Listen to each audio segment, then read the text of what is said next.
শরীয়তপুরের পদ্মা নদীর সুরেশ্বর এলাকা তীরে নোঙর করে রাখা শত শত জেলে নৌকা, জাল মেরামতে ব্যস্ত জেলেরা দল বেঁধে নিচ্ছেন মাছ ধরার প্রস্তুতি। জেলেদের কর্মব্যস্ততা দেখলে বোঝার উপায় নেই জাটকা সংরক্ষণ নিশ্চিতে পদ্মার ২০ কিলোমিটার এলাকায় সব ধরনের মাছ ধরায় নিষেধাজ্ঞা চলছে। একের পর এক জেলে জাল নৌকা নিয়ে ছুটছেন মাঝ নদীতে। এ যেন মাছ শিকারে জেলেদের প্রতিযোগিতা। ভেদরগঞ্জের বেড়াচাক্কি গ্রামের বাবুল আক্তার নদী ভাঙনে হয়েছেন সর্বশান্ত।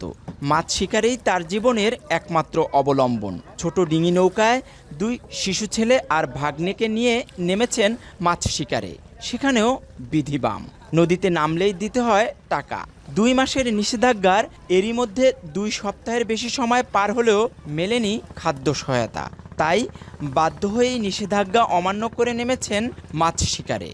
40 কেজি কি আর আঙ্গ মাছ চুরাইব আর খামুকি আর কিস্তি মিস্তি ভেবে খুব টেনশনে আছে। বাবুল আক্তারের মতো প্রশাসনকে তোয়াক্কা না করে শরীয়তপুরের পদ্মা নদীর ২০ কিলোমিটার অভয়াশ্রমে চলছে অবাধে মাছ শিকার। জেলেরা আইন অমান্য করে নদীতে জাল নৌকা অবাধে চলাচল করছেন, আর এরই মাঝে চলছে প্রশাসনের লোক দেখানো অভিযান। অপরাধের কথা স্বীকার করছেন জেলেরাও। তারা জাল পায় না, কিস্তি ছাড়া কোনো লোক নেই। বাজু কি কমের এই যে নদী ভাঙা মানুষ সব 40 কেজি করে জাল ধরা মনে হয় 5 জনও হয় না।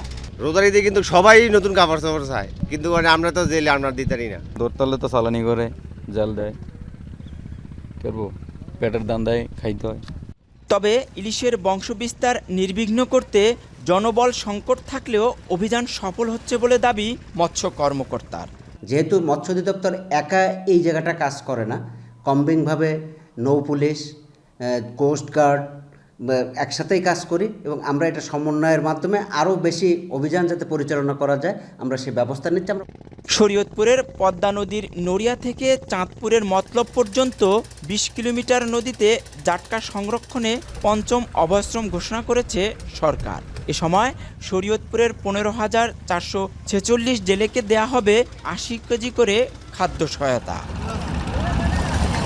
কাজী মনিরুজ্জামান, এখন শরীয়তপুর। লিলি হালাল বিউটি সোপ, বিএসটিআই কর্তৃক সনদপ্রাপ্ত দেশের প্রথম হালাল বিউটি সোপ। দীপ্তিময় উজ্জ্বল ত্বকের জন্য।